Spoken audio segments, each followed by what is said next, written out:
My name is Eduardo Martins, and this is AgilityTalks. Today, I have with me Peter Hawkins.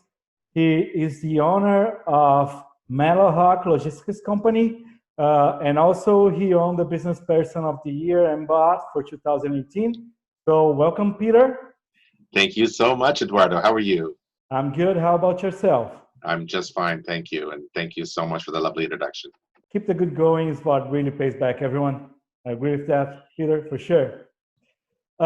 Also, going to a subject here, like I developed a concept called ALMA that use core agility values to actually see how your company is doing and the essence of your company based on that.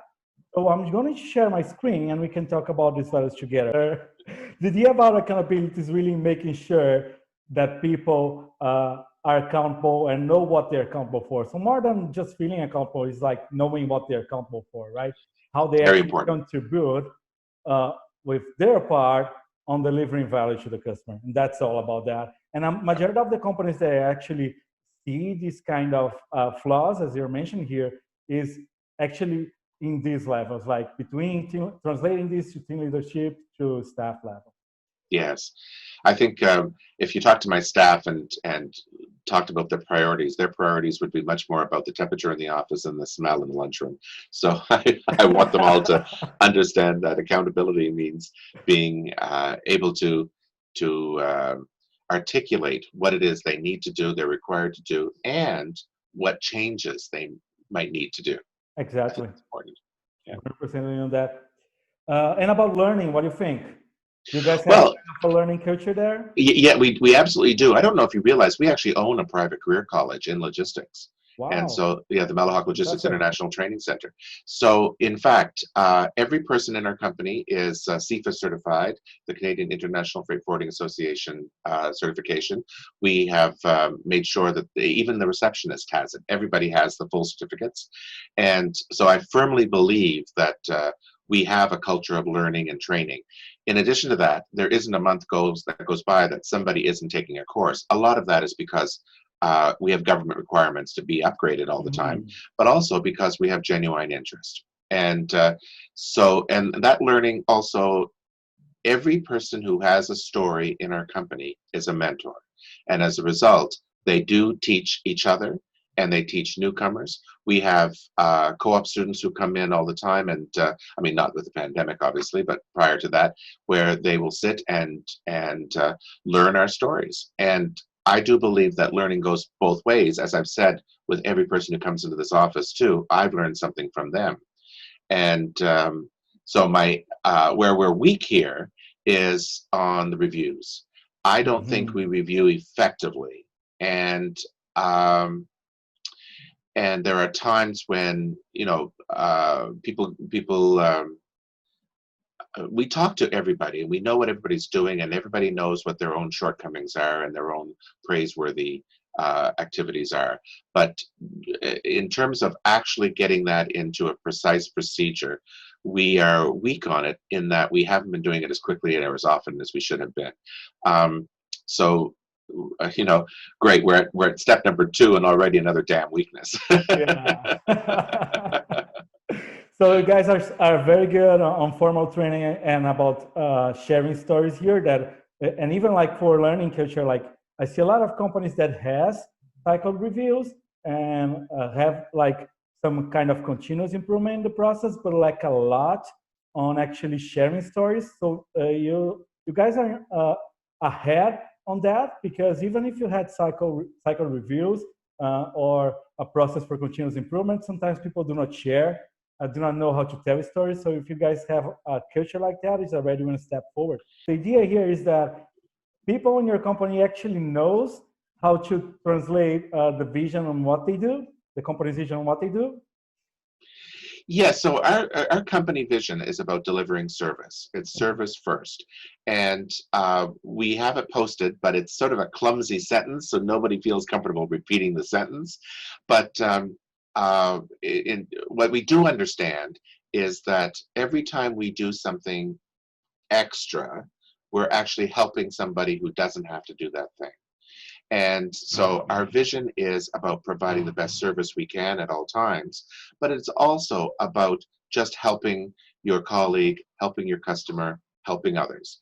And I think we do a good job relaying what our vision is and motivating our staff to understand that everything is in service of that one activity, of everything we do is in service of service. And we worked together as a group to articulate it. And we had actually hired somebody to come in and spent too much money on figuring out what our vision was. And then from there, we've been able to translate that to every case. What's really hard is for the groups of people working from home, we are losing the camaraderie. We are losing something that happens here. We have moments of absolute joy and humor and fun, and people love to come to work. But we have so many people and such a large percentage of the staff working from home. They are in many ways just putting in their information and doing their time clock. And it's frustrating because not only are they supporting a spouse who is also working, but they're also providing homeschooling for their kids, and they're concerned about health. And the issues are so enormous that I feel their weight is a struggle for them. And so I try to contact everybody, and Arno tries to contact everybody as well, so that we're cheerleaders. We're trying to remind them that you're doing a great job. I'm grateful for you being here. Thank you for being here. How can we help?